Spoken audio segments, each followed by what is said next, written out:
Welcome to the Real News Network. I'm Jessica Devereaux in Baltimore, and welcome to this edition of the Bill Black Report. Bill Black is an associate professor of economics and law at the University of Missouri, Kansas City. He is a white-collar criminologist and former financial regulator. He is the author of The Best Way to Rob a Bank is to Own One, and a regular contributor to the Real News. Thanks for joining us, Bill. Thank you. So, Bill, today is May 1st, which marks May Day, of course. What sort of news do you have for us related to workers' rights? Well, a demonstration of how critical those rights have been to working people. So we're talking today about the terrible loss of not only life, but thousands of people maimed in the collapse of the factory in Bangladesh, and the fact that this isn't some random act of God, but a combination of crime, it appears, from the top of the organization, and good old physics that building a building in what used to be a swamp without very special construction techniques is inherently unsound and likely to lead to terrible loss of life. Okay, and you mentioned, though, that there was a road to getting to Bangladesh. I mean, there have been incidents like this in the past. I mean, the number of people who were killed, we're talking about 400 plus people, and the number of those injured could be are definitely in the hundreds, even thousands, perhaps. How did we get here? It's not just one morning we woke up and there were these types of conditions in garment factories. What is really the driving force behind an incident like this? You're quite right. That is the fundamental question, and I have been writing about it. And of course, we're trying to urge policy changes to prevent this kind of thing. As we speak, the latest numbers are over 400 confirmed dead, 2,500 injured, and many of those injuries are very severe. In fact, 3 of the recent deaths have been in people in hospital, but many amputations, the usual type of thing when you have the collapse of a heavy structure. And a list of 1,300 missing. Now, that list probably has many duplicates, so we are hopeful that there aren't an additional 1,000 plus people dead, but we don't know. In any event, it's just the latest tragedy within Bangladesh, and of course, it's again not some random tragedy. These are acts of crime by people who profit not from the collapse, but from having cheap buildings and having workers suppressed to the point that the Pope, as we just hours before we spoke, the Pope said that these workers were living in conditions that he equated to modern slavery. So some of the workers were getting 38 euros a month.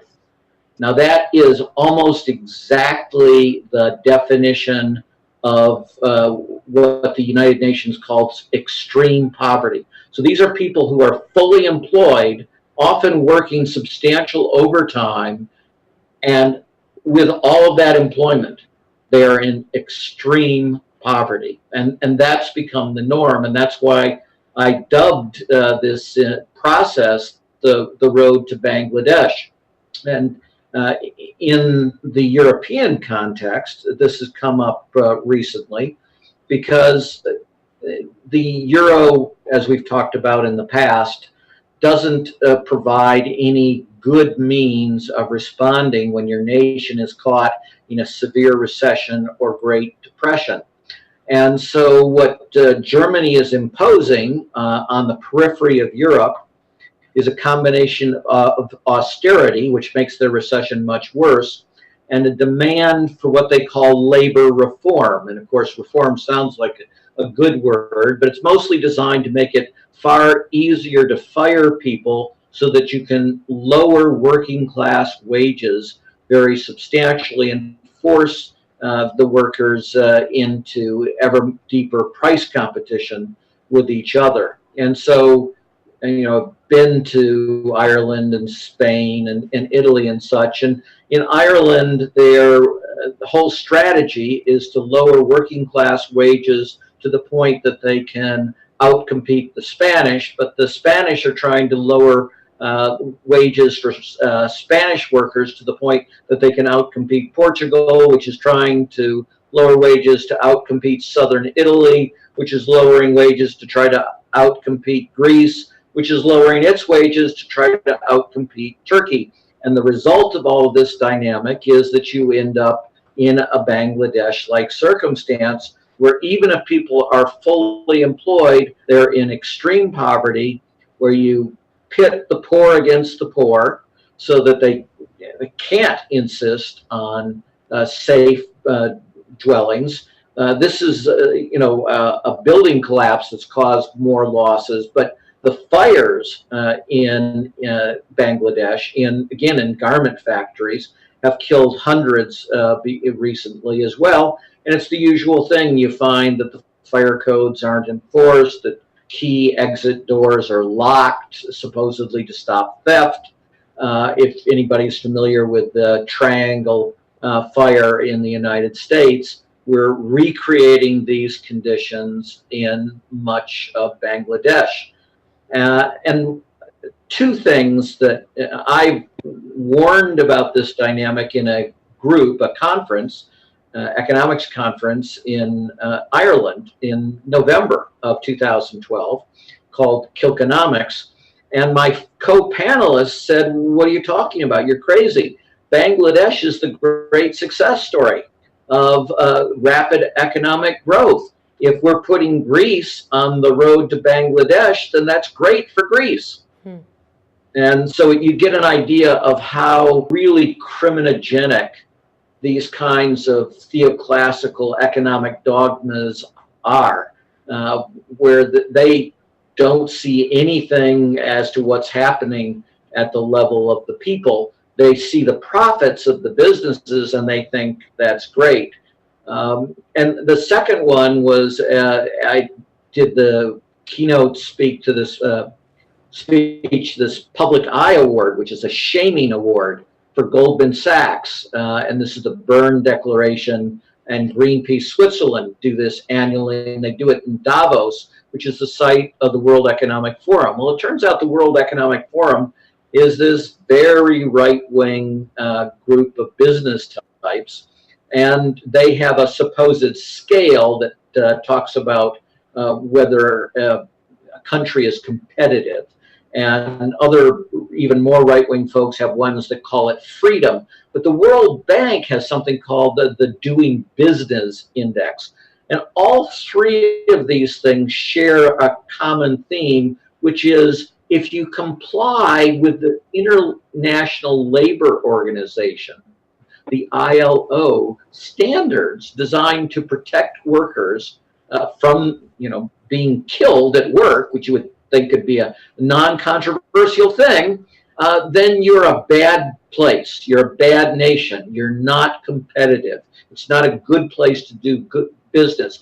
It's a place where you're denied economic freedom if you are protected from bosses like in Bangladesh who deliberately build on a swamp and then bribe officials allegedly to get the building done, and then or tell you, even when the cracks appear in the foundational pillars, that it's nothing. The plaster is just rupturing a little, and the building's perfectly safe. And they tell you, go back and work, or we will dock your wages.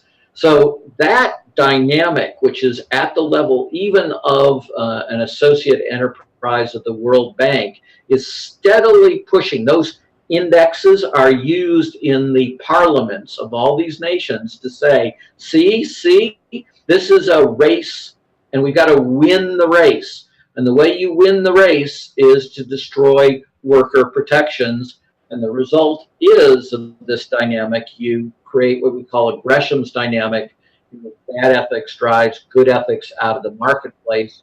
What happens when people who cheat gain an advantage in the marketplace? And of course, it's cheaper to not even buy the land. The person who supposedly owned the land, it is alleged, actually stole the land in this case. But it's cheaper not to use appropriate construction materials. It's cheaper, of course, to buy swampland than regular land, because after all, you can't build in swampland, except that he did. And all of these things, when they produce this race to the bottom, what they fundamentally do, people are used to thinking this as just money, but what you do is put every worker in that building's life at deadly peril. And it's not a question of if, it's simply a question of how many people will die if we allow these kind of perverse standards to continue. So the very first thing we need to do is get rid of and completely discredit these so-called, these three indexes that push people to repudiate ILO standards of safety. And we need to substitute a competition in integrity for this competition in laxity that is literally lethal.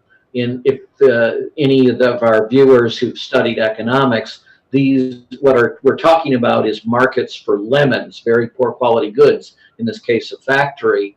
The literature on lemons typically just talks about them as a loss of money, but when you build a lemon of a building, you kill people. And this isn't the only place.